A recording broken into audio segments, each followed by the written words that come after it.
3.1 अनुपातों A1/A2 B1/B2 but C1/C2 की तुलना कर ज्ञात कीजिए कि निम्न समीकरण के युग्म संगत है या असंगत है। हमें ये ज्ञात करना है कि इसके युग्म जो होंगे वो संगत है या असंगत है। उससे पहले थोड़ा सा समझ लो। देखो संगत होती क्या, देखो A1/A2 बराबर B1/B2। अब देखो ये बराबर नहीं है तो यहाँ पे एक हल है, यहाँ पर इस कंडीशन में एक हल होता है, इसलिए ये कंडीशन हमारी अद्वितीय हल कहलाती है, अद्वितीय हल। और संगत भी है। और अगर इसकी तीसरी कंडीशन देखी जाए तो प्रतिच्छेद रेखाएं, जो रेखाएं होंगी वो प्रतिच्छेद रेखाएं होंगी। ये तीन कंडीशन इस कंडीशन में बनती है। चौथे को अगली देख लो, A1/A2 बराबर B1/B2 बराबर C1/C2। अब A1/A2 B1/B2 दोनों बराबर है, परंतु C1/C2 इनके बराबर नहीं है, तो इस कंडीशन में हल इसका होगा तो असंगत होगा, असंगत होगा। और या कोई हल नहीं होगा, कोई हल नहीं। और इसकी जो संगत होगी वो असंगत होगी, असंगत। तीन कंडीशन यहां होती है। अब देखो आगे A1/A2 बराबर B1/B2 बराबर C1/C2। जब ये कंडीशन मिलती है तब इसके हल अनेक हल होते हैं और संगत इसकी होती है। और इसकी अगर रेखा देखी जाए इसकी तो इसकी होती है समपाती, रेखा इसकी समपाती होती है। और इसकी होती है समांतर। इतना याद रखें, इसमें 4 होती है, इसमें 3 होती है, इसमें भी 3 कंडीशन। तो ये कंडीशन हमें याद होंगी, हमें निकालने में कोई दिक्कत नहीं है। तो कुछ समीकरण नंबर 1 हम करते हैं। क्या है, 3x + 2y बराबर 5 और 2x - 3y बराबर 7। अब जब हमने ये समीकरण कर ली तो देखो हम a का मान निकाल लेते हैं। a का मान 3, b1 का मान 2 और c1 का मान 5। इधर ये a क्लास की है, ये b क्लास है, यानी कि दूसरी क्लास है। तो देखो A2 बराबर 2, B2 बराबर -3 और C2 बराबर 7।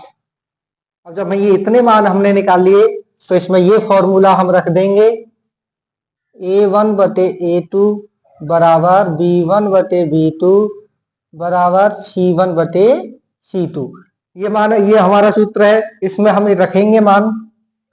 तो देखो A1 कितना है 3, A2 कितना है 2 बराबर B1 है हमारा 2 और B2 है हमारा -3 बराबर C1 है हमारा 5 और C2 है हमारा 7।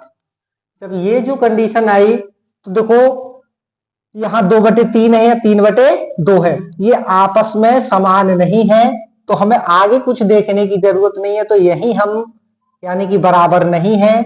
तो जब ये कंडीशन बनती है तो ये वाली कंडीशन आ गई, क्योंकि पहला पद ही हमारा बराबर नहीं है। तो अगर इसकी संगत पूछी है तो इसकी संगत होगी संगत। ठीक। अब दूसरी समीकरण देख लो। दूसरी है 2x - 3y बराबर 8, 4x - 6y बराबर 9।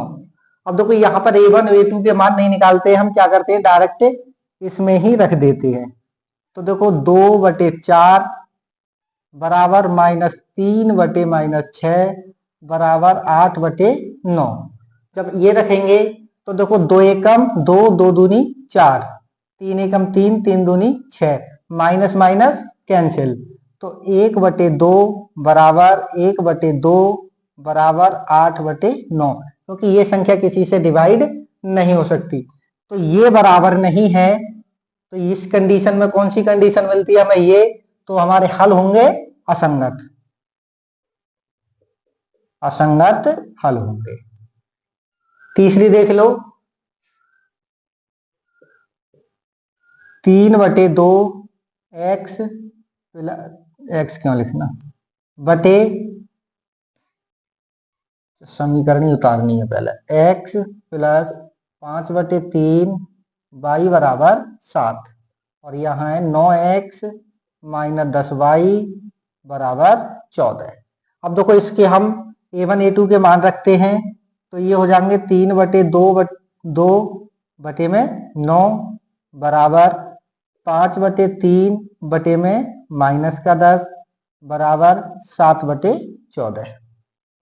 अब देखो इसे हल करते हैं, तो ये 9 कहाँ पहुंचेगा, इधर सबसे ऊपर पहुंच जाएगा, और ये 10 भी ऊपर पहुंच जाएगा। तो 10 9 तिया 27/2 बराबर, और 10 पंजे 50/3 बराबर, और ये 7 एकम 7 7 दूनी 14, तो 1/2। यहाँ कंडीशन हमारी कोई भी कंडीशन नहीं मिल रही, तो यहाँ तक पहुंचने वाली कोई बात ही नहीं है, यहीं के यहीं कैंसिल हो जाएगा। जब ये वाली कंडीशन मिलेगी हमें, तो हमारे संगत हल होंगे, संगत हल होंगे। अब आगे चौथा देख लो, 5x माइनस 3y बराबर 11 माइनस 10x प्लस 6y बराबर -22। इससे ये कैंसिल कर दो, कोई दिक्कत नहीं। हमारे पास अब a1 a2 के मान रख दो, तो देखो ये 5 और a2 10 बराबर b1 3 और ये b2 6 और ये 11/22। तो देखो 5 एकम 5 5 दूनी 10, 3 एकम 3 3 दूनी 6, 11 एकम 11 11 दूनी 22। तो यहाँ जो कंडीशन मिलकर आई हमारी 1/2 बराबर है, 1/2 बराबर है, 1/2, ये तीनों संख्याएं मान बराबर हैं, तो यहाँ से हमारा हल होगा संगत, क्योंकि ये वाली कंडीशन हमें मिल गई। तो यही हमारे हल हो जाएंगे। धन्यवाद।